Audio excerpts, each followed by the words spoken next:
अस्सलामुअलैकुम viewers, welcome in my ideas trading YouTube channel. हाज़िर हैं टेक्निकल एनालिसिस के साथ, जिसमें हम बात करेंगे 4 बेस्ट एंट्री टाइम स्क्रिप्ट्स की।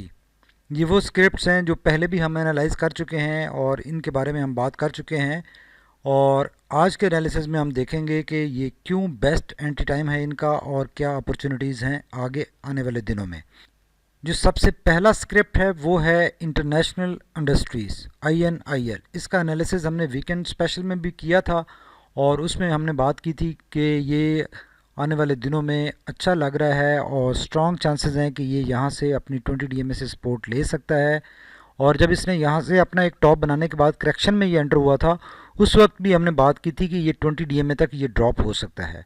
और कुछ ऐसा ही हमें नज़र आया कि ये 20 DMA तक ड्रॉप हुआ और अब 20 DMA से इसने सपोर्ट ले ली है। अप स्विंग का आगाज़ हो चुका है और ये आने वाले दिनों में हायर साइड पर अप साइड पर मूव कर सकता है। और इस एरिया में मूव करते हुए ये शॉर्ट टर्म में अपने जो टारगेट्स हैं 250 का और 280 का जो सेकंड टारगेट है, ये दोनों टारगेट से अचीव कर सकता है। ओवरऑल अगर ये सारी कैंडल्स को देखें तो ये स्ट्रॉन्ग अप ट्रेंड इसका नज़र आ रहा है। सिर्फ 2 दफ़ा इसने 20 DMA को हिट किया है, जो कि ये दोनों जगह हैं।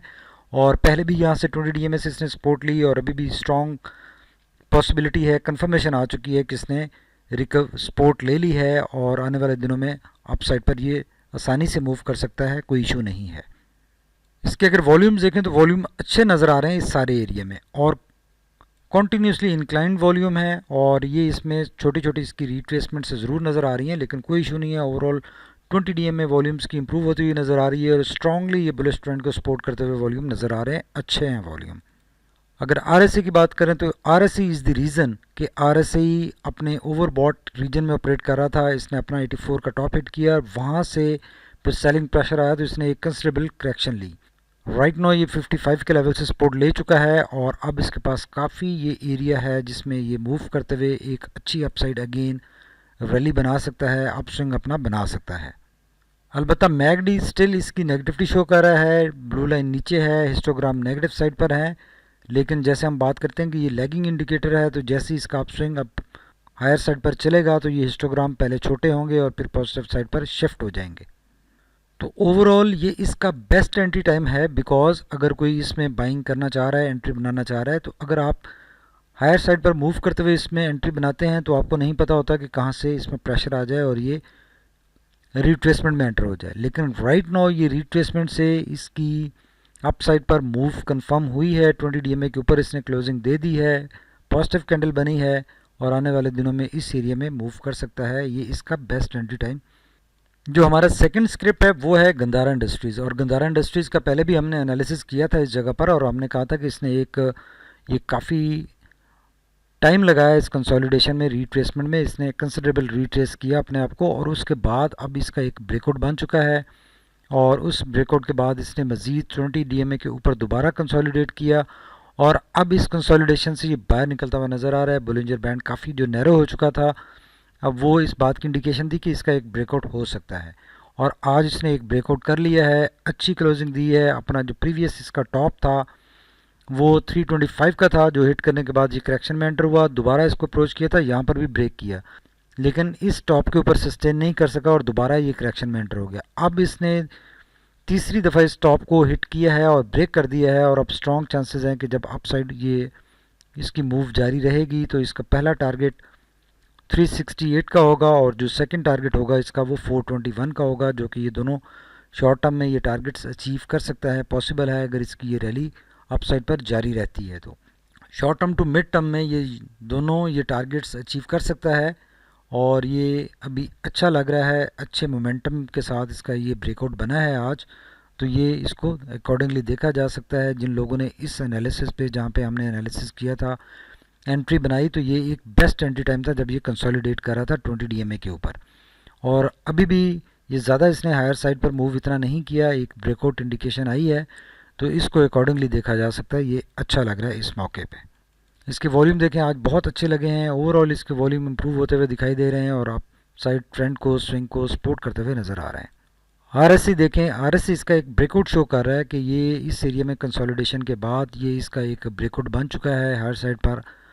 RSI मूव कर रहा है, 62 के ऊपर है, अच्छे बाइंग एरिया में है, ये मार्जिन इसके पास अवेलेबल है मूव करने के लिए, और इस एरिया में मूव करते हुए ये एक अच्छी रैली अपनी अपस्विंग बना सकता है।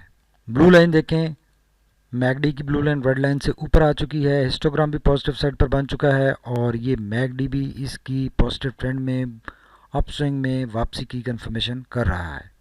तो GHNI ने बेसिकली आज एक ब्रेकआउट किया है और अपने रेजिस्टेंस लेवल 325 को इसने आज ब्रेक किया है, जो कि बहुत अच्छा साइन है। उसके ऊपर क्लोजिंग दी है और आने वाले दिनों में इस एरिया में ये मूव कर सकता है, स्ट्रॉन्ग चांसेस है। जो हमारा तीसरा बेस्ट एंटी टाइम स्क्रिप्ट है वो है डॉल, और डॉल ने बेसिकली अपना ये 38 का टॉप हिट करने के बाद 2 दफ़ा यहाँ से इसको रेजिस्टेंस मिली और ये रिट्रेसमेंट में आया। उसके बाद इसने बहुत टाइम लगाया यहाँ पर कंसोलिडेशन में, काफ़ी टाइम स्टे करने के बाद अब इसका एक ब्रेकआउट बन चुका है। ब्रेकआउट की शुरुआत हुई है, चूँकि ये ब्रेकआउट इसका 20 DMA के नीचे से बना तो इसलिए इसमें मोमेंटम कम था। आज 20 DMA के ऊपर क्लोजिंग आ गई है और स्ट्रॉन्ग चांसेस हैं कि ये अब इसके जो दोनों नेक्स्ट टारगेट्स हैं 38 और 41 ये शॉर्ट टर्म में अचीव कर सकता है, पॉसिबल है, कोई इशू नहीं है। इसके वॉल्यूम भी इम्प्रूव होते हुए दिखाई दे रहे हैं, काफ़ी ड्राई डाउन हो गए थे, वाइप आउट हो गए थे, अब वॉल्यूम बढ़ते हुए नज़र आ रहे हैं और ये अब साइड स्विंग को सपोर्ट कर सकते हैं। इसका RSI भी यहाँ पर इसने काफ़ी कंसोलिडेशन की और उस कंसोलिडेशन से इसका एक ब्रेकआउट शो कर रहा है। इसने इस कंसोलिडेशन से ब्रेकआउट बना लिया है RSI ने, और आने वाले दिनों में इस एरिया में मूव करने की इसमें गुंजाइश है। 54 के ऊपर है, बहुत अच्छे बाइंग एरिया में है और ये भी इसका बेस्ट एंट्री टाइम हो सकता है। इसका मैकडी भी ब्लू लाइन रेड लाइन के ऊपर आ चुकी है, क्रिस क्रॉस दिखा चुकी है, हिस्टोग्राम बहुत ही छोटा है और पॉजिटिव साइड पर आने वाले दिनों में मूव की कंफर्मेशन इंडिकेशन करता हुआ दिखाई दे रहा है। तो डॉल का भी ये बेसिकली एक बेस्ट एंट्री टाइम है। जिन लोगों ने यहाँ पे अगर होल्डिंग ऑलरेडी की हुई है तो यहाँ पे वो एवरेज आउट कर सकते हैं और ये आने वाले दिनों में ये दोनों टारगेट्स आसानी से अचीव कर सकता है, इशू नहीं है। जो हमारा फोर्थ स्क्रिप्ट है वो है पाक इलेक्ट्रॉन, और पाक इलेक्ट्रॉन ने प्रीवियसली अपना जो टॉप ये हिट किया था 43 के ऊपर, वहाँ से इसमें सेलिंग प्रेशर आया था और ये नेगेटिविटी में एंटर हो गया।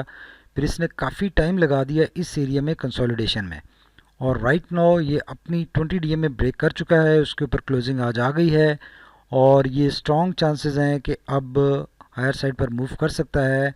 इसका जो पहला टारगेट होगा वो 43 का होगा, और जो सेकंड टारगेट होगा इसका वो 47 का होगा, और जो थर्ड टारगेट होगा इसका वो 50 का टारगेट हो सकता है। शॉर्ट टर्म में ये तीनों टारगेट्स अचीव कर सकता है, कोई इशू नहीं है। तीसरा टारगेट इसका 50 का होगा जो कि ये शॉर्ट टर्म में अचीव कर सकता है। तो आने वाले दिनों में ये इसका मोमेंटम अगर गेन होता है तो इस एरिया में ये मूव करते हुए ये तीनों टारगेट ये अचीव कर सकता है, पॉसिबल है।